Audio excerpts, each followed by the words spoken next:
كريم محمد احمد عبد العزيز اتولد 17 اغسطس سنه 1975، اتولد في حي العجوزه في القاهره. المسيره الفنيه بقى لاي فنان بتبتدي من هو في معهد السينما او بعد التخرج. حتى كريم بقى في مسيرته كانت غير ليه بقى، لانه اتولد في اسره فنيه بحت. ابوه كان المخرج الكبير محمد عبد العزيز، واشهر اعماله البعض لا يذهب للمأذون مرتين وعالم عيالي عيال والجثه السريه. عمه برضه كان المخرج عمر عبد العزيز، ده غير كمان انه له قريب في الوسط الفني، يعني معظم الناس القريبين منه لهم علاقه بالوسط الفني من قريب او بعيد، بحكم ان والده مخرج فكان بيخليه يلعب دور الطفل في الافلام زي المشبوه ومنزل العائله المسمومه. قطعتي له ايه طاهرتيه. هو في ايه؟ انتوا جايبيني هنا عشان تهزقوني ولا ايه؟ طيب يعني ده واحد من اول ما وعي على الدنيا كان بيمثل كده بشكل او اخر. هو طبعا ما كانش عنده الوعي الكافي انه يدرك ايه اللي بيحصل ده كده، ولا كمان ابوه مخرج. يعني كل المؤشرات بتقول ان كريم هيبقى فنان لما يكبر، ايا كان بقى، يبقى مخرج او ممثل او مغني اي حاجه. وبتعدي السنين والايام وبيخلص كريم الثانويه العامه ويجيب 89%. كان المقرر انه يخش حاجه من الاثنين، يا اما معهد سينما او كليه الطيران، وكان هيدرس في امريكا بس ما لقاش نفسه فيها، فبيقرر بقى يرجع من امريكا عشان يخش معهد السينما قسم اخراج. ولكن برضه اصلا قبل ما يخش كان رافض انه يخش المجال ده بسبب يعني ان هو اصلا ابوه في المجال، فممكن يكون ابوه بشكل او باخر شاف حاجات في المجال مش كويسه، هو مش عايز يخش فيه او يكرر التجربه مثلا. بس ابوه بيوافق بعد الحاق كتير جدا من كريم. كريم فعلا بيخش معهد السينما قسم اخراج، بس في السنه الثانيه بيلاقي انه شغفه اتجاه التمثيل اكتر، وبيلاقي متعته وهو واقف قدام الكاميرا، بيحس كده بجمال كده وهو واقف قدام الكاميرا. معك سينما دلوقتي؟ لا، اتخرجت بكالوريوس سنه 97. اتخرجت. ما شاء الله. ويمكن الولد كان فيه في الاول اعتراض ان انا ادخل المجال، ما كانش عايز. ما كانش حابب. انما انا كنت حابب فعلا وصممت ودخلت المعهد في السنه الثانيه. متهيألي انا فاكر لقيت نفسي ميال للتمثيل، يعني ميال ان انا ابقى واقف قدام الكاميرا، ميال ان اجسد شخصيات. فمروان حامد اللي هو كان بالمناسبة دفعته وكان معاه قال له إن الشريف عرفة بيعمل كاستنج لفيلم جديد اللي هو كان إيه بقى، اضحك الصورة تطلع حلوة. فبيروح كريم وبيختبره الشريف عرفة وبيعجبه أداء كريم، خلاص بياخد أول بطولة ليه كمان مع مين؟ أحمد زكي. تخيل أنت أول بطولة ليك مع أحمد زكي، يعني صباح الجمال. من هنا بدأت انطلاقة كريم عبد العزيز، ونجح إلى حد ما، نجح نجاح كويس، والنقاد بيعجبهم أداء كريم ساعتها في الفيلم. عشان في نفس السنة الفنانة القديرة سميرة أحمد تختاره في مسلسل امرأة من زمن الحب، وكان المسلسل جميل جدا واداء كريم كان كويس. وبعدها بيرجع تاني للشيف عرفة عشان يعملوا واحد من اجمد الافلام الكوميديه في اخر 20 سنه، وهو عبود على الحدود.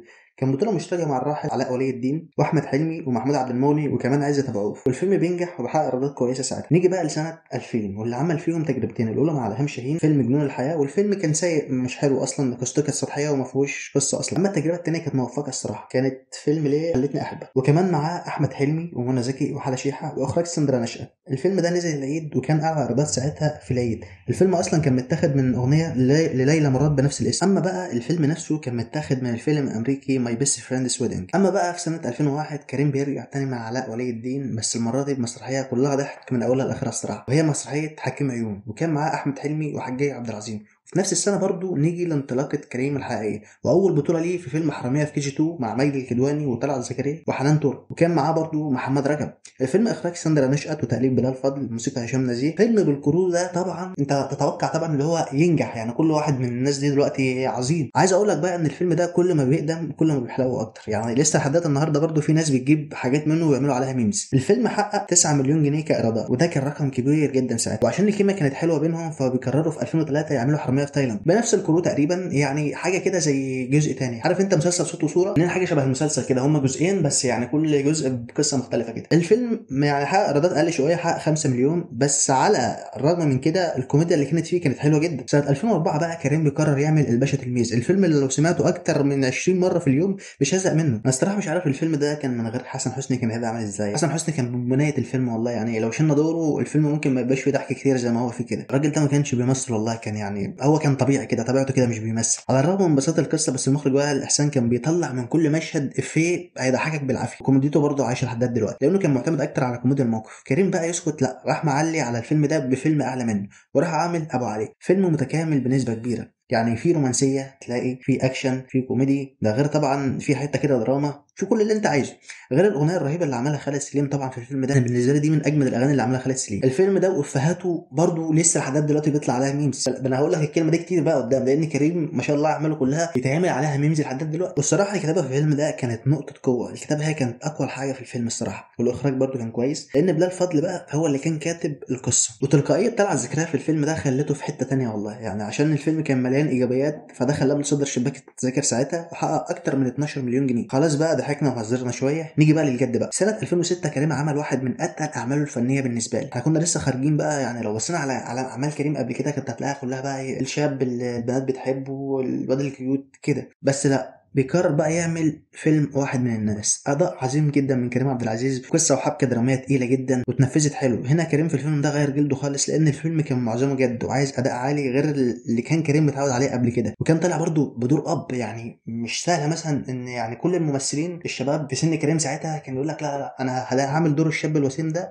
كمان 10 سنين، هدني فيه فتره كبيره. وده على فكره بيوقع نجوم تقال جدا. غير طبعا اداء عزت ابو عوف، كان هو الشرير في الفيلم، كان جامد جدا في الدور ده يا جدعان. وطبعا الفيلم بينجح وبيكسر الدنيا ويجيب 16 مليون جنيه ايرادات ساعتها. وبعدها بيروح نازل بفيلم في محطة مصر، فيلم كوميدي لذيذ خفيف كده مليان افيهات، قصته كانت جميله وفي شويه كوميديا رايقه. صراحه لطفي لبيب كان عامل دور ولا اروع في الفيلم ده، والكيمياء اللي كانت بينه وبين ادوارد ولطفي لبيب كان بينهم كيمياء رهيبه صراحه. الفيلم ايراداته 7 مليون جنيه، بس مش عارف ليه، يمكن عشان كريم كان خارج على القانون ساعتها. في 2007 بقى بيعمل خارج على القانون. بس كريم عامل في الفيلم ده شويه اكشن جامدين جدا، وعامل مشاهد دراميه رايقه قوي، في تطور ملحوظ جدا في الافلام بتاعت كريم، كل فيلم تلاقيه اعلى واعلى. وكمان ما ننساش بقى دور العظيم جدا حسن حسني. الراجل ده كان طالع بدور شر حكايه، الراجل ده يعني انا بشوفه من اتقل الادوار اللي عملها حسن حسني. ده غير قصه الفيلم الجامده طبعا، وبرده اللي كتب القصه بلال الفضل. بلال الفضل ده من اجمد المؤلفين ساعتها في الفتره دي، وبيكسر الدنيا الفيلم فعلا وبيجيب 19 مليون جنيه ايرادات. في 2008 بيظهر كريم في سيت كوم تامر وشقيقه كضيف شرف، وكان على فكره حلقه لذيذه جدا وفيها افيهات حلوه. اما في 2009 كريم بيرجع مع شريف عرفة تاني بفيلم ولاد العم، واحد من اعلى واجمد الافلام اللي جابت ايرادات برده في تاريخ كريم عبد العزيز.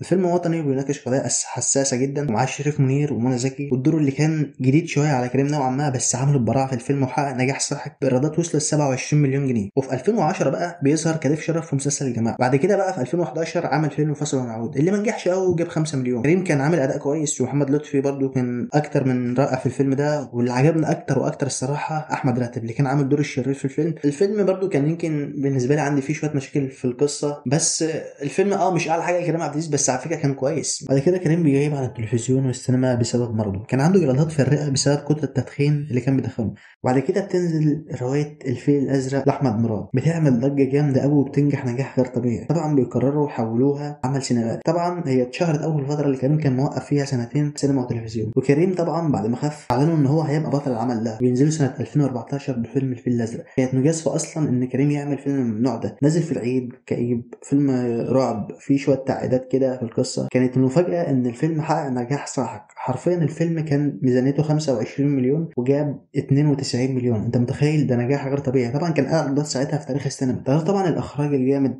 لمروان حامد والجرافيكس وشغل المؤثرات اللي كان عامله العالي جدا.